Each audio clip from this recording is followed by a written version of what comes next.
لا أقسم بهذا البلد وأنت حل بهذا البلد صدق الله العظيم وصدق رسوله النبي الكريم العمين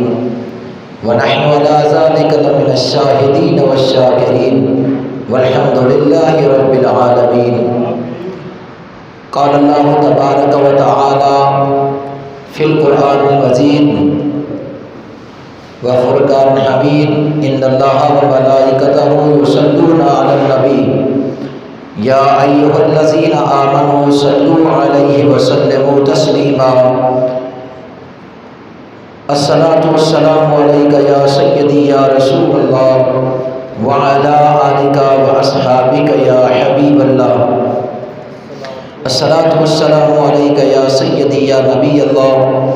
وعلى آلك وصحابك يا سيدي يا امام الانبیاء والمرسلین. حمد اور صلات کے بعد خربوں مرتبہ نذرانہ عقیدت ذو جلال کائنات، حسن کائنات، حقیقت کائنات، جلوہ نور قدیم، صاحب لطف امین، احمد مجتبیٰ جناب محمد مصطفیٰ صلی اللہ علیہ وآلہ وصحبہ وبارک وسلم کے حضور نذرانہ عقیدت پیش کرنے کے بعد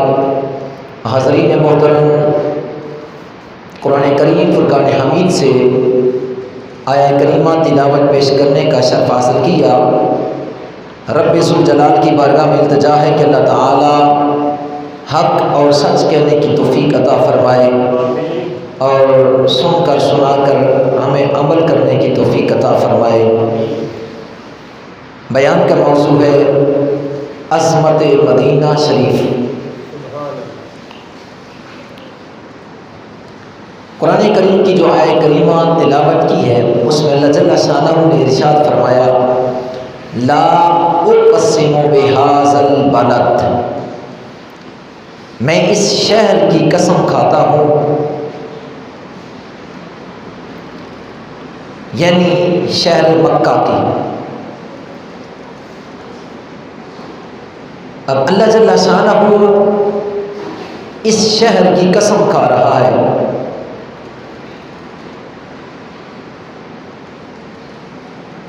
تو قسم جو کھائی جاتی ہے وہ فضیلت اور بزرگی اور عظمت کے اظہار کے لیے ہوتی ہے. اب اللہ نے جو اس شہر کی قسم کھائی تو اس میں کیا حکمت تھی کہ اللہ نے اس شہر کی قسم کھائی؟ کیا اللہ نے اس لیے اس شہر کی قسم کھائی ہے کہ اس شہر میں مکہ ہے، بیت اللہ ہے؟ نہیں. تو کیا اللہ تعالیٰ نے اس شہر کی اس لیے قسم کھائی ہے کہ اس میں مقام ابراہیم ہے؟ نہیں. تو کیا اللہ تعالیٰ نے اس شہر کی قسم اس لیے کھائی ہے کہ اس میں مقام حتیم ہے، حجر اسود ہے، رکن یمانی ہے، صفا مروہ ہے، آب زمزم ہے، منا ہے، مزدلفہ ہے، عرفات ہے، جبل ابو قبیس ہے، یا حضور علیہ السلام کے وہ مکان، وہ جگہ ہے کہ جہاں حضور علیہ السلام کی پیدائش ہوئی، ولادت ہوئی؟ کیا ان تمام وجوہات کی وجہ سے اللہ نے قسم کھائی؟ نہیں. تو کیا اللہ نے اس گھر کا طواف کرنے والوں کی عظمت کا اظہار کرنا چاہا اس لیے قسم کھائی، یا یہاں اس شہر میں حج ہوتا ہے تو کیا اس لیے قسم کھائی؟ نہیں. تو پھر اللہ جل شانہ نے اس شہر کی قسم کیوں کھائی ہے؟ اس لیے کھائی ہے اے محبوب انت حل بہذا البلد، اے محبوب اس لیے قسم کھائی ہے کہ آپ اس شہر میں تشریف فرما ہیں. سبحان اللہ سبحان اللہ. اللہ نے شہر مکہ کی اس لیے قسم کھائی، محبوب آپ اس میں تشریف فرما ہے، کعبے کے لیے نہیں، بیت اللہ کے لیے نہیں، مقام ابراہیم اور حجر اسود کے لیے نہیں، مقام جو ہے حتیم کے لیے نہیں، میزاب رحمت کے لیے نہیں، منا کے لیے نہیں، اور میدان عرفات کے لیے، مزدلفہ کے لیے نہیں، اور جبل ابو قبیس کے لیے نہیں، یا صفا مروہ کی سعی کے لیے نہیں، یا ماہ زمزم کے لیے نہیں ہے۔ محبوب قسم کھانے کی وجہ یہ ہے کہ وَأَنْتَ حِلٌّ بِهَذَا الْبَلَدِ، آپ اس شہر میں تشریف فرما ہے۔ سبحان اللہ سبحان اللہ۔ تو بعد ائمہ محدثین نے لا اقسم بهذا البلد وانت حل بهذا البلد، اس میں حرف قسم لا کو لا نافیہ قرار دیا ہے۔ جب لا نفی صحیح کے لیے ہو تو ترجمہ یوں ہوتا ہے کہ میں اس وقت اس شہر کی قسم نہیں کھاؤں گا جب آپ اس شہر سے رخصت ہو جائیں گے۔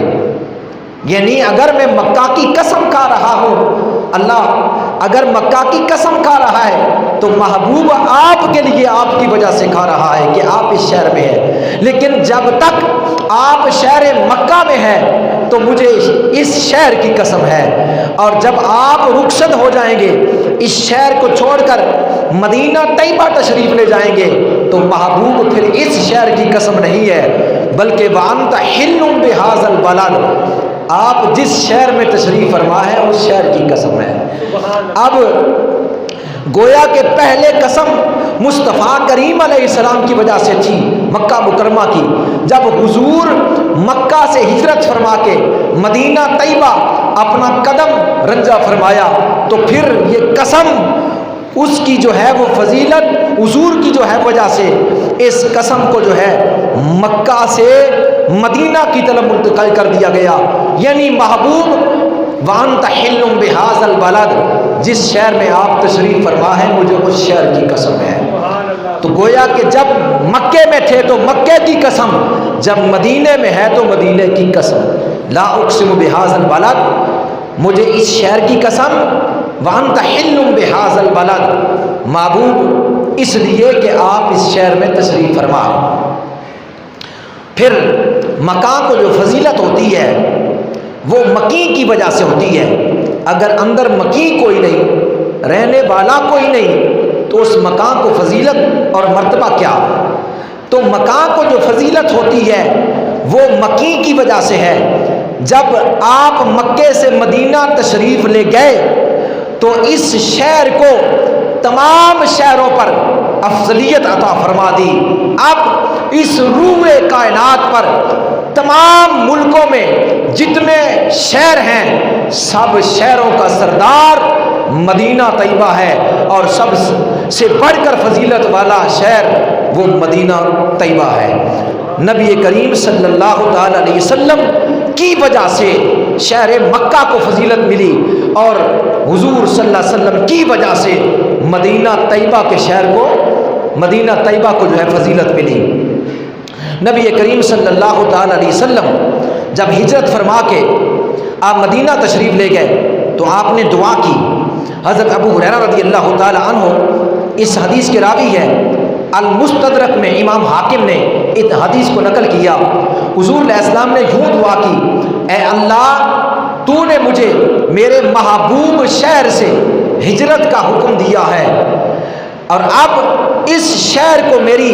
سکونت بنا دے، اس شہر کو میرا مسکن بنا دے جو تجھے زیادہ محبوب ہے۔ تو گویا کہ مدینہ اللہ کی ذات کو زیادہ محبوب تھا، اس لیے اپنے محبوب کو مکے سے ہجرت مدینہ کی طرف کرنے کا حکم فرما دیا۔ تو گویا کہ مدینہ اللہ کا محبوب پیارا گھر، اللہ کا محبوب اور پسندیدہ تھا، اس لیے محبوب پاک کو مدینہ کی طرف جانے کا حکم فرما دیا۔ مدینہ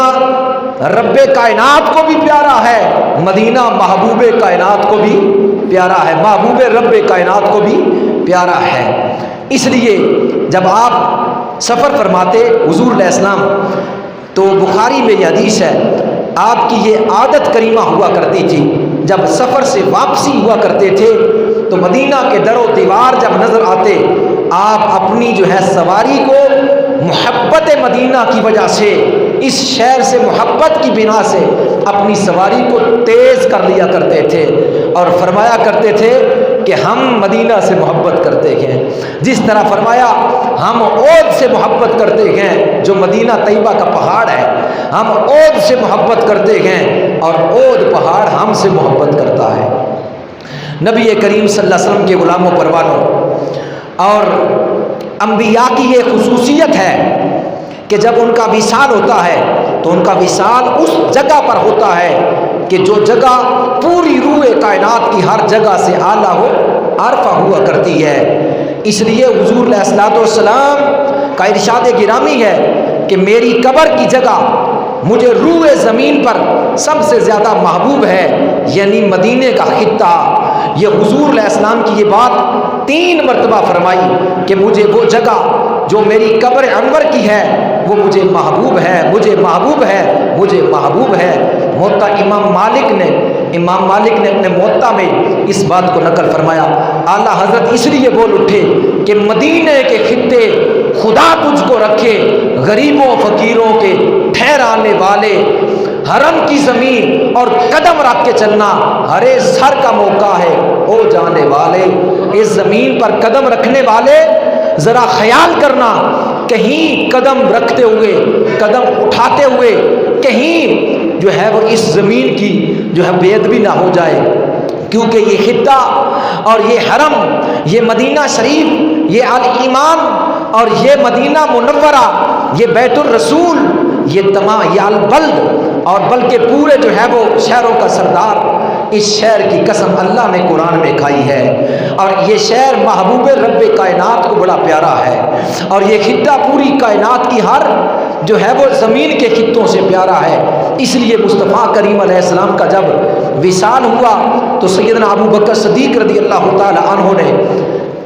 یہ ارشاد فرمایا کہ اللہ تعالیٰ نے کسی پیغمبر پر موت طاری نہیں کی مگر اس جگہ جو محبوب تر ہو، لہٰذا حضور علیہ السلام کا وصال جس جگہ پر ہوا وہی جگہ پوری روح کائنات کی تمام خطوں سے افضل و اعلیٰ ہے، لہٰذا آپ کو وہیں دفن کیا جائے۔ میرے آقا صلی اللہ علیہ وسلم کا وصال مبارک حضرت سیدہ طیبہ طاہرہ حضرت سیدہ ام المؤمنین عائشہ بنت صدیق رضی اللہ تعالی عنہا آپ کے حجرہ مبارک میں ہوا، اپنی زوجہ کے حجرہ مبارک میں ہوا۔ یہ وہ حجرہ ہے کہ جس حجرے کے پاس، جس حجرے میں جناب جبریل علیہ السلام کئی ہزار مرتبہ مصطفیٰ کریم علیہ السلام کی خدمت میں حاضر ہوا کرتے تھے، اور یہ حجرہ وہ ہے کہ 9 سال تک ام المؤمنین سیدہ عائشہ صدیقہ رضی اللہ تعالی عنہا رب کائنات کے محبوب کی خدمت میں رہی، اور اس لیے اس حجرے کو حجرہ عائشہ کہا جاتا ہے۔ آج گنبد خضرا سے مشہور و معروف ہے۔ یہ جگہ روح کائنات کی ہر جگہ سے افضل اور اعلیٰ ہے۔ شہر مدینہ کو یہ ساری عظمتیں، یہ ساری فضیلتیں مصطفیٰ کریم علیہ السلام کی نسبت سے عطا کی گئی ہے۔ جب آپ مکہ میں تھے تو مکہ افضل تھا، جب آپ مدینہ میں آئے تو مدینہ شریف افضل ہو گیا۔ اس لیے نبی کریم صلی اللہ علیہ وسلم نے ارشاد فرمایا، حضرت رافع رضی اللہ تعالیٰ عنہ حدیث کے راوی ہے، امام طبرانی میں جو ہے طبرانی شریف میں اس حدیث کو نقل کیا کہ حضور علیہ السلام نے فرمایا المدینہ تو خیر من مکہ، کہ مدینہ مکہ سے افضل ہے، مدینہ مکہ سے افضل ہے۔ اور پھر علماء کا اس بات پر اجماع ہے، اس بات پر علماء کا، محدثین کا، مجتہدین کا، ائمہ کا، روح کائنات پر جتنے مستند علماء ہیں ان کا اس بات پر اجماع ہے کہ وہ جگہ، جس جگہ میرے مصطفیٰ کا جسم عطر، یعنی وہ لاحت، وہ قبر، وہ گنبد عطر کی وہ جگہ کہ جس جگہ پر میرے مصطفیٰ قبر میں لیٹے ہوئے ہیں اور جس جو ہے وہ مٹی کے ساتھ مس ہے، وہ مٹی مکہ سے بھی اعلیٰ ہے، بیت اللہ سے بھی اعلیٰ ہے، عرش و کرسی سے بھی اعلیٰ ہے، بیت المقدس سے بھی اعلیٰ ہے، اور لوح و قلم سے بھی اعلیٰ ہے، کائنات کی ہر شے سے اعلیٰ، اللہ کے عرش عظیم سے بھی وہ اعلیٰ ہے۔ اس لیے ہم کہتے ہیں کہ یا صاحب الجمال و یا سید البشر من وجهک المنیر لقد نور القمر لا يمکن الثناء کما کان حقہ بعدس خدا بزرگ تو ہی قصہ ہے مختصر. خدا کے بعد اگر کسی کا مقام اور مرتبہ ہے مخلوق میں تو وہ میرے آقا صلی اللہ علیہ وسلم کی ذات ہے، اور اس کے بعد باقی تمامی انبیاء اور مرسلین ہے. تو عرش عظیم سے بھی وہ جگہ اعلیٰ، لوح و قلم سے بھی وہ جگہ اعلیٰ، اور کرسی سے بھی وہ اعلیٰ، اور پھر بیت المقدس سے بھی اعلیٰ، بیت اللہ سے بھی اعلیٰ، ملتزم سے بھی اعلیٰ، حجر اسود سے بھی اعلیٰ، مقام ابراہیم سے بھی اعلیٰ، بلکہ روح کائنات کی ہر شے سے وہ جگہ اعلیٰ ہے جہاں میرے مصطفیٰ کریم علیہ السلام آرام فرما ہے. سبحان اللہ. گنبد عطر کے اندر میرے آقا صلی اللہ علیہ وسلم آرام فرما ہے. وہ جگہ کائنات کی ہر شے سے اعلیٰ ہے، کعبہ شریف سے بھی اعلیٰ ہے. اس پر علماء کا اجماع ہے. 70,000 فرشتے صبح کو اور 70,000 فرشتے شام کو میرے آقا کی بارگاہ میں خدمت میں آتے ہیں، درود و سلام پڑھتے ہیں، گنبد خضرا کا طواف کرتے ہیں. صبح والے عصر تک جو ہے ایک لمحہ بھی مصطفیٰ کریم علیہ السلام کی ذات سے جو ہے آپ کی ذات کے پر درود پڑھنے سے غافل نہیں. صبح سے لے کر عصر تک درود و سلام پڑھا جا رہا ہے 70,000 فرشتہ. اور عصر کے بعد جب ڈپٹی تبدیل ہوتی ہے 70,000 اور آ جاتے ہیں، وہ چلے جاتے ہیں. جو فرشتہ ایک مرتبہ در حبیب پر آ گیا قیامت آ جائے گی، دوبارہ اس کی حاضری نہیں ہوگی. ہم غلاموں پر اللہ اور اس کے رسول کا فضل و کرم ہے کہ جس وقت جی چاہتا ہے در مصطفیٰ پر بلا لیتے ہیں، حاضری کا موقع مل جاتا ہے. ورنہ جو فرشتہ ایک مرتبہ آیا دوسری مرتبہ زیارت نہیں کر سکتا. نبی پاک صلی اللہ علیہ وسلم کے غلاموں پروانوں، صبح سے لے کر شام تک فرشتوں کا دیدار گنبد خضرا کرنا، محبوب کی ذات پر درود و سلام پیش کرنا، اور یہ تو فرشتے جو عشاق ہیں وہ آتے ہیں، اور اسی طرح جو ہے اس روح کائنات پر کونے کونے پر رہنے والے عشاق کی جو ہے وہ دلوں کا، ان کی کیفیات کا بھی عالم یہی ہے کہ وہ تڑپتے ہوئے اور روتے ہوئے اور جو ہے وہ گن گاتے ہوئے اور نہتے پڑھتے ہوئے اور درود و سلام کے گجرے نچھاور کرتے ہوئے دنیا کے کونے کونے سے ایک ہی تمنا ہے محبوب کے روضے کا دیدار ہو جائے، محبوب کے تربت انور کا دیدار ہو جائے. جس کو میرے آقا صلی اللہ علیہ وسلم کی تربت انور کا دیدار ہو گیا، میرے آقا صلی اللہ تعالی علیہ وسلم نے ارشاد فرمایا من زارت قبری وجبت لہو شفاعتی، کہ جس نے میرے روضہ پاک کی، میری قبر انور کی زیارت کی ہے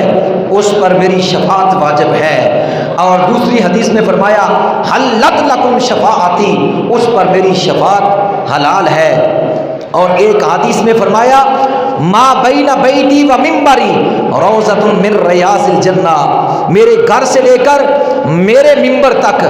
اس کا جو درمیانی حصہ ہے جنت کے باغوں میں سے باغ ہے. و منبری علی حوضی، اور میرا منبر جنت کے حوض کوثر پر ہے. نبی پاک صلی اللہ علیہ وسلم کے غلاموں پروانوں، جس منبر پر حضور تشریف فرما ہوتے، صحابہ کو واضح و نصیحت فرماتے، وہ منبر عطر ریاض الجنہ میں وہ درمیانی حصہ جنت کے باغوں بلکہ جنت کے تمام باغات سے اعلیٰ ہے، بڑھ کر ہے، کیونکہ نبی پاک صلی اللہ علیہ وسلم اس جگہ پر تشریف فرما ہے. ایک جگہ پر یہ فرمایا ما بین بیتی و منبری روضۃ، اور دوسری جگہ پر کیا ارشاد فرمایا؟ دوسری جگہ پر فرمایا یہی الفاظ، دوسری جگہ یوں ارشاد فرمائے ما بین قبری و منبری روضۃ من ریاض الجنہ، کہ میری قبر سے لے کر منبر تک کا درمیانی حصہ جنت کے باغوں میں سے باغ بلکہ جنت کے باغوں سے بڑھ کر ہے. میرے مصطفیٰ کریم علیہ السلام کیونکہ وہاں تشریف فرما ہے. نبی کریم صلی اللہ علیہ وسلم کے غلاموں پروانوں، تو میں عرض کر رہا تھا کہ وہ گنبد عطر، جو گنبد عطر کی جو ہے وہ زیارت کے لیے دنیا جو ہے وہ تڑپتی ہے اور جو ہے وہ گن گاتی ہوئی حضور کی بارگاہ میں دنیا کونے کونے سے شاک جاتے ہیں اور اپنی حاضری اپنے نذرانہ عقیدت کے ساتھ حضور کی بارگاہ میں حاضری دیتے ہیں. اور پھر یہ بھی بات ذہن نشین کر لیں کہ جو شخص جس مٹی کے ساتھ پیدا کیا جاتا ہے مرنے کے بعد اسی مٹی میں داخل کر دیا جاتا ہے۔ پس نبی پاک صلی اللہ تعالی علیہ وسلم کی تخلیق مبارک اس جگہ سے ہوئی جہاں آج آپ تشریف فرما ہے، جہاں آج آپ تشریف فرما ہے۔ گویا اس مٹی سے آپ کا خمیر مبارک بنایا گیا تھا، آپ کا جسم عطر مبارک جو ہے وہ بنایا گیا تھا۔ تو یہ مٹی تمام مٹیوں سے اعلیٰ ہوئی۔ جب اللہ تعالیٰ نے اپنے محبوب کو تخلیق کرنا چاہا اور تخلیق کرنے کا ارادہ کیا تو جبریل علیہ السلام کو ارشاد فرمایا زمین سے مٹی لاؤ تاکہ میں اپنے محبوب کے جو ہے وہ محبوب کی جو ہے وہ تخلیق کروں۔ نبی کریم صلی اللہ علیہ وسلم کے غلاموں پروانوں، جبریل علیہ السلام قبر انور والی جگہ پر تشریف لائے، وہاں سے سفید مٹی کی ایک مٹھی لے کر اللہ کی بارگاہ میں لے گئے۔ اس مٹی کو اللہ نے تسنیم کے پانی سے گوندا اور پھر اسے جنت کی نہروں میں ڈبو دیا، پھر آسمانوں اور زمینوں میں پھرایا۔ فرشتوں نے جناب آدم علیہ السلام کی فضیلت سے پہلے محمد عربی صلی اللہ علیہ وسلم کو پہچان لیا۔ وہ مٹی، اس مٹی سے خبیر مصطفیٰ تھا۔ اور پھر ایک بات اور بھی ذہن نشی کر لے کہ اسی مٹی سے، جس مٹی سے میرے آقا صلی اللہ علیہ وسلم کے وجود پاک کو بنایا گیا تھا، اسی مٹی سے جناب ابو بکر صدیق رضی اللہ تعالیٰ عنہ کو بنایا گیا تھا، اسی مٹی سے جناب سیدنا فاروق اعظم رضی اللہ تعالیٰ عنہ کو بنایا گیا تھا۔ کیا شان ہے صدیق و فاروق کی جن کا گھر نبی کے سفینے میں ہے۔ یہ تین مقدس وجود تھے کہ جو ایک مٹی سے تخلیق کیے گئے، آج اسی مٹی کے اندر وہ تشریف فرما جو مٹی عرش عظیم سے بھی اعلیٰ اور بیت اللہ اور بیت المقدس سے بھی اعلیٰ ہے۔ نبی پاک صلی اللہ علیہ وسلم کے غلاموں پروانوں، وہ اس لیے جو ہے وہ دنیا کائنات کا ہر فرد جو ہے وہ وہاں حاضری کے لیے ترستا ہے اور تڑپتا ہے۔ نبی پاک صلی اللہ علیہ وسلم کے غلاموں پروانوں، یہ روضہ عطر، یہ گنبد خضرا جس میں آپ تشریف فرما ہے، آپ جس میں جلوہ گر ہے، آپ آرام فرما رہے ہیں۔ پہلے حضرت سیدہ عائشہ صدیقہ رضی اللہ تعالی عنہا، آپ کے حجرے میں جب حضور کو دفن فرما دیا گیا تو حجرے کے دو جو ہیں حصے تھے، ایک میں جناب سیدہ عائشہ صدیقہ رضی اللہ تعالی عنہا رہتی تھی، لیکن جب تک حضور دفن ہوئے اور جناب ابو بکر صدیق آپ اسی جگہ پر رہتی، جب سیدنا فاروق اعظم دفن ہوئے درمیان میں پردہ کر دیا گیا، ایک حصے میں آپ رہتی اور دوسرے حصے میں یہ تین جو ہے نفوس قدسیہ کائنات سے جو بڑھ کر وجود ہیں، یعنی نبیوں میں مصطفیٰ کریم افضل اور تمام ہیروئے کائنات کے اولیاء سے ابو بکر عمر افضل رضوان اللہ تعالی اجمعین۔ تو وہاں جو ہے وہ اس حجرہ مبارک میں ان کی جو ہے تین افراد کی نفوس قدسیہ کی جو ہے قبریں تھیں، اور صحابہ اکرام جو ہے وہ حاضری کے لیے جو ہے حاضر ہوا کرتے تھے اور حضور کی بارگاہ میں سلام عرض کیا کرتے۔ کبھی تو حضرت عبداللہ ابن عمر آ کر حاضری دیتے، کبھی حضرت ابو ایوب انصاری آ کر حاضری دیتے، کبھی حضرت جابر بن عبداللہ انصاری آ کر حاضری دیتے، کبھی شام سے آئے ہوئے بلال حبشی آ کر اپنی عقیدت کا اظہار کرتے، کبھی جو ہے وہ اور جلیل القدر صحابہ کرام حضور کے گنبد عطر کی جو ہے حاضری اور درود السلام کا نذرانہ پیش کرتے۔ اور پھر مصطفیٰ کریم علیہ السلام حضرت عائشہ صدیقہ رضی اللہ تعالیٰ عنہا کے دور مبارک میں کچی جو ہے وہ دیواروں کے ساتھ یہ حجرہ مبارک تھا جس میں آپ کی قبر انور جلوہ گر تھی، اور نفوس قدسیہ دور دراز سے اشاق اپنی عقیدت کا نذرانہ پیش کرتے اور تربت انور کی آ کر زیارت کیا کرتے تھے۔ وقت بیتتا گیا کہ پھر ملک المنصور کلادون اس نے سب سے پہلے 678 ہجری میں پہلی مرتبہ گنبد مبارک کی تعمیر کی، اور قبر انور کے اوپر ایک گنبد مبارک جو ہے وہ سجا دیا گیا، اور اس کے بعد اور ملک المنصور نے لکڑی کے تختوں سے یہ گنبد بنایا اور اس کے اوپر جو ہے وہ رنگ چڑھا دیا۔ لکڑی کا یہ بنا ہوا گنبد مبارک تھا جس کے اوپر رنگ چڑھایا گیا۔ بعد دوسرے نمبر پر ناصر بن حسن نے گنبد خضرا کی جو ہے تجدید کروائی، اور پھر ملک اشرف شعبان بن حسین بن محمد بن کلادون نے 765 ہجری میں گنبد مبارک کی جو ہے وہ تجدید فرمائی، اور اس کے بعد یہ تعمیر عرصہ دراز تک رہی۔ پھر گنبد خضرا کی کچھ لکڑیوں میں خلل واقع ہوا، اور اس کے بعد حاکم مصر کے کہنے پر امیر مدینہ نذیر بن منصور نے کالے پتھروں کا گنبد بنایا 888 ہجری میں، اور گنبد شریف پر سفید رنگ کر دیا، اور یہ گنبد خضرا جو گنبد مبارک تھا یہ گنبد بیضا کے نام سے مشہور ہو گیا۔ گنبد بیضا، بیضا کہتے ہیں آنڈے کو، سفید آنڈے کی مثل تھا، تو یہ سفید رنگ کا گنبد خضرا گنبد بیضا کے نام سے مشہور ہوا۔ اور پھر اس کے بعد 888 ہجری میں یہ کالے پتھروں کا گنبد بنا کر اس کو سفید رنگ کیا گیا۔ پھر 980 ہجری میں سلطان سلیم عثمانی نے قابل رشک گنبد شریف جو ہے پر شکوہ رنگ کے ساتھ جو ہے گنبد خضرا کی تعمیر کی، اور جو ہے وہ رنگ برنگے پتھروں کے ساتھ اس کو مزین کیا۔ اور پھر 1228 ہجری میں سلطان محمد علی پاشا اس نے حجرہ مطہر کی مرمت فرمائی، اور پھر 1233 ہجری میں سلطان عبد المجید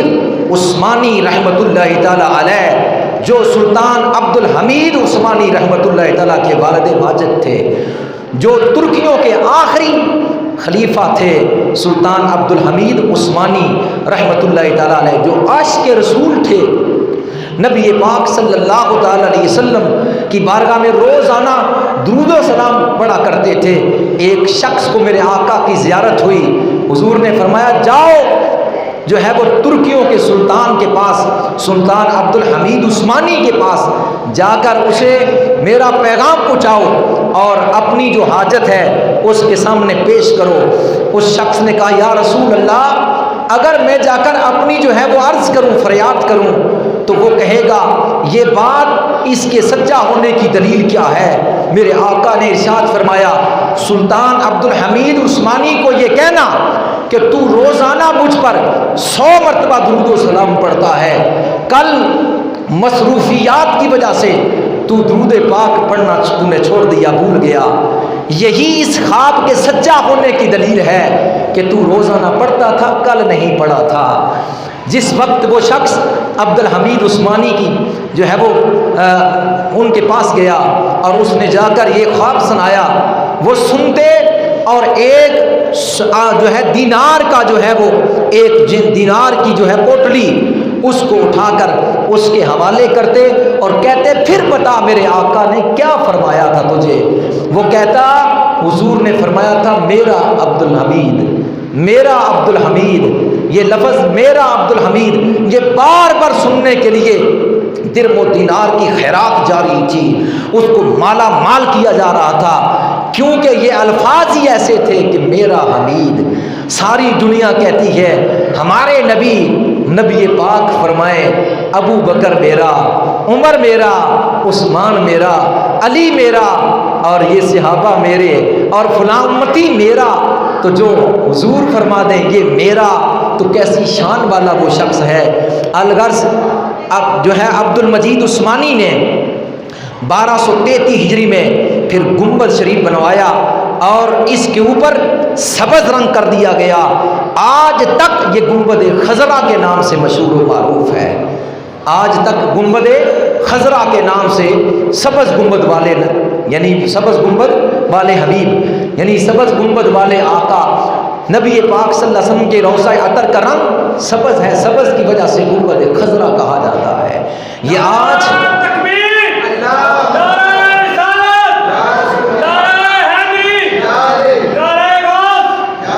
تو یہ آج جو گنبد خضرا ہے یہ جو ہے وہ 1233 ہجری میں سلطان عبد الحمید عثمانی کے والد اور سلطان عبد المجید عثمانی نے تعمیر کیا، جس کی جو ہے وہ نورانیت آج بھی دنیا پر جو ہے وہ نور کی روشنی بکھیر رہی ہے، اور دنیا کائنات کا ہر فرد اہل ایمان اس گنبد خضرا کی زیارت کے لیے ترستا ہے کیا انسان کیا جانور وہ بھی گنبد خضرا کی حاضری کے لیے ترستے ہیں۔ یہاں میں بات جانور کی کر دی ہے تو آپ سنتے چلے جائیے کہ جانور بھی کیا گنبد خضرا کی حاضری کے لیے ترستے اور تڑپتے رہتے ہیں۔ ہاں سنیے، انسان تو ترستے ہیں، تڑپتے ہیں حاضری کے لیے، دیدار کے لیے، اور جسم میں لرزہ طاری ہو جاتا ہے، وہ شاک دور دور سے آتے ہیں۔ اسی طرح جانور بھی گنبد خضرا سے جدا ہونے کی بات ہی نہیں کرتے، تڑپتے ہیں حاضری مصطفیٰ ہو جائے۔ تو میں یہ دو باتیں آپ کی بارگاہ جو ہے آپ کے پاس عرض گزار ہوں۔ مدینہ طیبہ میں ایک حاجی حج کرنے کے بعد گنبد خضرا کی حاضری کے لیے گیا، اپنے مکان میں رہتا تھا اور روزانہ گنبد خضرا کی حاضری جو ہے وہ حضور کی بارگاہ میں حاضر ہوتا تھا۔ تو جس مکان میں وہ رہتا تھا اس مکان میں ایک بلی روزانہ آیا کرتی تھی،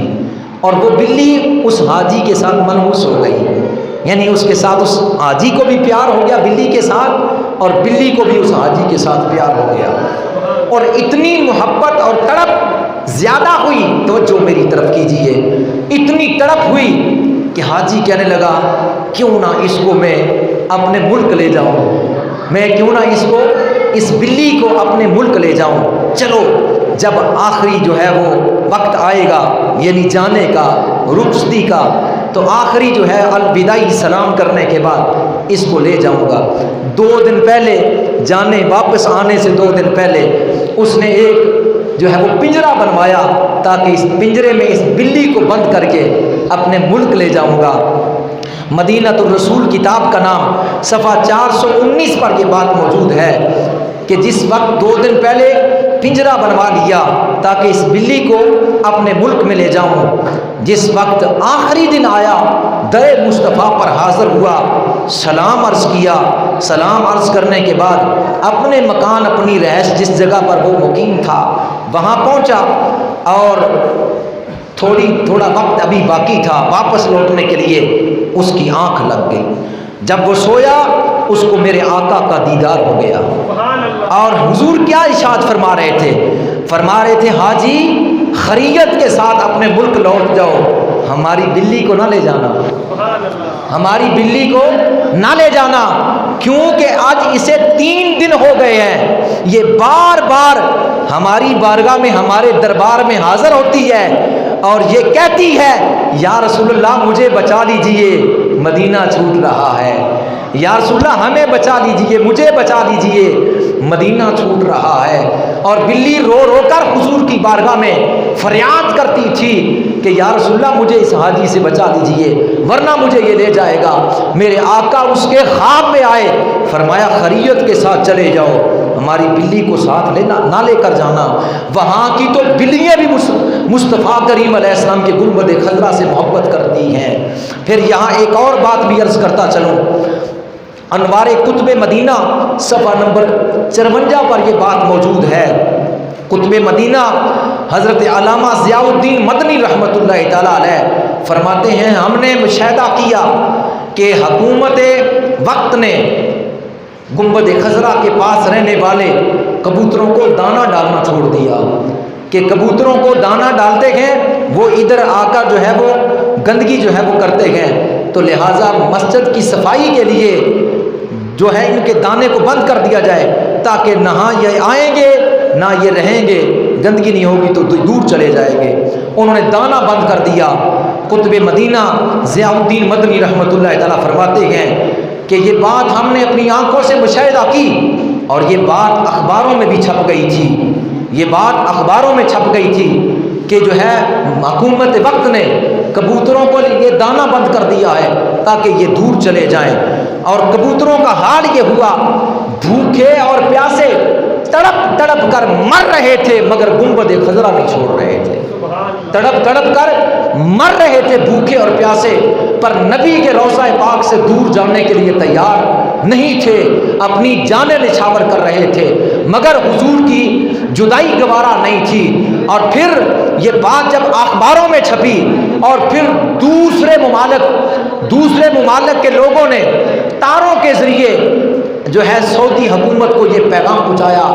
کہ اس بات کو تم اپنے فیصلے کو تبدیل کرو، کیونکہ یہ بے زبان جانور گنبد خضرا کی جدائی برداشت نہیں کرنا چاہتا، اپنی جان دے رہا ہے، لہٰذا بے زبان جانوروں کے اوپر رحم کرو، اپنے فیصلے کو تبدیل کرو اور کبوتروں کو دانا ڈالو۔ پھر سعودی حکومت نے اپنے فیصلے کو جو ہے وہ تبدیل کیا اور کبوتروں کو دانا ڈالنا شروع کر دیا۔ میں اس لیے عرض کر رہا تھا کہ انسان تو انسان، جانور بھی میرے مصطفیٰ کی ذات سے محبت کرتے ہیں، میرے آقا کے روضے سے محبت کرتے ہیں، میرے آقا کے مدینے سے محبت کرتے ہیں۔ اس لیے اعلیٰ حضرت بولے مدینے کے خطے خدا تجھ کو رکھے، غریبوں فقیروں کے ٹھہرانے والے، چمک تجھ سے پاتے ہیں سب پانے والے، میرا دل بھی چمکا دے چمکانے والے، حرم کی زمین قدم رکھ کے چلنا ہرے سر کا موقع ہے، او جانے والے تو زندہ ہے واللہ، تو زندہ ہے واللہ، میری چشم عالم سے چھپ جانے والے۔